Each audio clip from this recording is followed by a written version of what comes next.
7 minutes after 8 o'clock, right, the Premier League season is now just under 3 weeks away, can you believe that?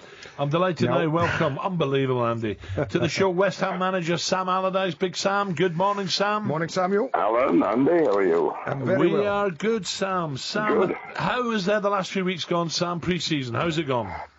Well, we took a trip to New Zealand, only just got back on Monday, which was rather a trip too far, should we say. I think that taking the journey 30 hours or so was probably a little bit too far. But over there in New Zealand, looked up to us fantastically well. The games were well organised, picked up a few injuries, and that was probably the biggest disappointment. But now we're back, looking forward to this weekend, where we go to Germany, play Schalke and Malaga over the weekend. Get back into training again, Sampdoria at home, and then the big kick-off the week after again. So looking forward to that. Sam, with the World Cup, what are the differences for you in your preparation for World Cup year? What's the downside of that? I think the downside, really, this time for us, Andy, hasn't been too bad because we've had very few players on World Cup duty for us. You know, I think that it's a very easy pre-season for us compared to all the bigger clubs that will be receiving the players back spasmodically through the World Cup campaign. You know, if and when they got knocked out. You know, because I think it's sort of generally across the board that players need at least 4 weeks off. So a lot of the big clubs will have a small group of players back whenever they started back who didn't play in the World Cup, and then it progresses from there. From our point of view, we hope that when we play those bigger clubs, if it's in the early part of the season, there may be some fatigue still left in the players after such a big competition, and maybe take advantage of it. Sam, huge blow, Andy Carroll. Can't believe it. And whatever people say about Andy, you hear all these rumours. Listen, he's got to be absolutely gutted himself.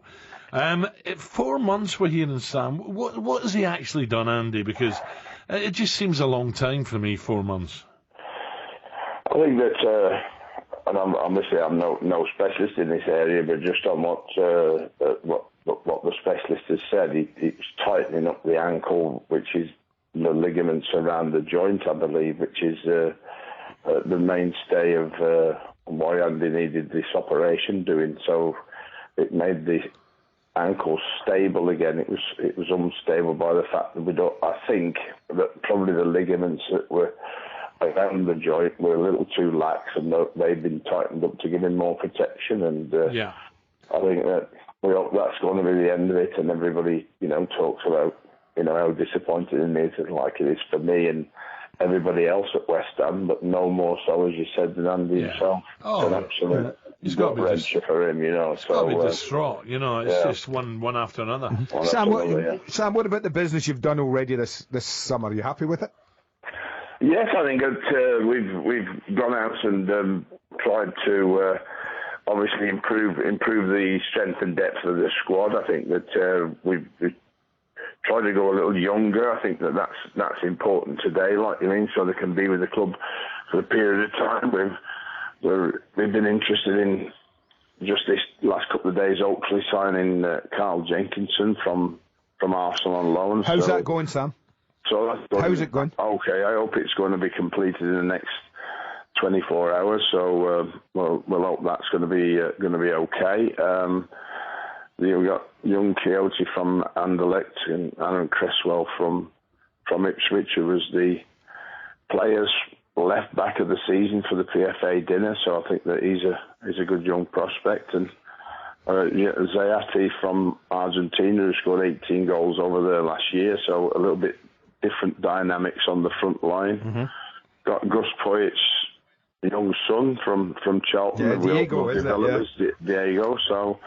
And with a little bit more to go with the chairman, talking with the chairman the other day, and 1 or 2 more players that we're looking at, and hopefully that will give us the firepower. I think it's the firepower we're looking for, a little bit more Sam, goals, a few more goals. Everyone's talking about attack. West Ham are too defensive. We're not going to see Real Madrid in the first 3 games, are we? You can't just suddenly wave a magic wand and suddenly you're an attacking football team. Well, I Well, and it's a misconception that really, because it's our chances created are right up there in the top half of the Premier League, but our conversion rate is the real problem. So the conversion rate left us in around the bottom three. So we were poor at converting our chances and not not converting them has been the big problem. We scored 40 goals last year. We clearly want to try and score more than that this time round, and that will give us a better position. And the ambition, top half this year, Sam? Yes, we'll try and hit the top 10, Andy, again, or better if we can, like we did in year one. I think that last year became a little bit of a burden at times by the fact we did so well in year one. Everybody expected us to do better.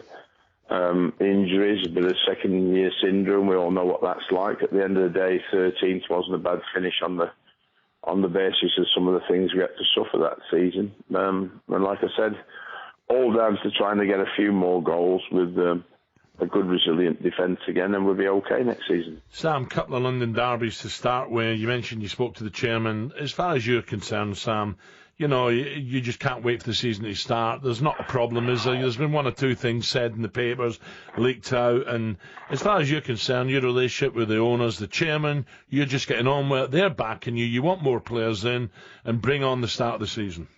Absolutely. I think that all the speculation was put to bed. It's arisen occasionally here and there again, but I think that here I am grafting away with the owners, trying to bring the best players we possibly can to make the squad stronger and better for next season. And realistically, Sam, Andy and I were just talking about what looks like the top 7, not in any order, but to break in or get anywhere near that 7th is almost near impossible with the big clubs. So your finish last year, if you can improve it by even one place, would be a bonus. Well, you've got to remember that it's only season 3 for us. I think that the expectations today sometimes get run away with everybody. It's year 3 back in the Premier League. I think that we're moving forward in the right direction. We have to spend our money wisely today. I think that's the most important thing. And grow sustainability by getting a little better each year. Each time you grow in the Premier League to get a little better, you can finish that little bit higher, but eventually you do try and hit the top half of the Premier League, but that today all depends just on how much money everybody else is spending. The huge amount of fees that are being bandied about on some of the players today is pretty frightening, and to compete with that is sometimes difficult. And Sam, what about you? We look back at this from Blackpool, where it all started as a coach, from Blackpool to now where you are. The juice is still flowing, still as excited about the beginning of a season as you ever were? I think so, because I think that life becomes, it's never easy as a manager, but life becomes a little easier the more years you progress, Andy, the more experiences you get, the more things you see that you've seen before when they raise their ugly head, and they're not quite as difficult as you perhaps saw in your younger days. And when you've come through your apprenticeship by working through the lower divisions, I think when you finally get to the top end, which the Barclays Premier League is the top end, you use that experience an awful lot, and that helps you get as much enjoyment out of the game as you possibly can, because that's what it's all about. Yeah.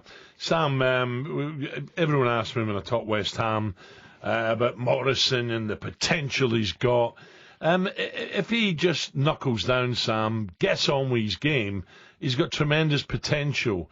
Is it fair to say that, if he does that, then he'll be part of West Ham, part of the plans?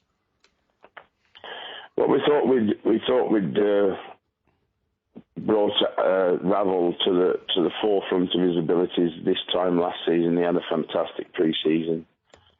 He started the season exceptionally well. I think that drifted away somewhat. He ended up with QPR on loan and ended up helping them get promoted.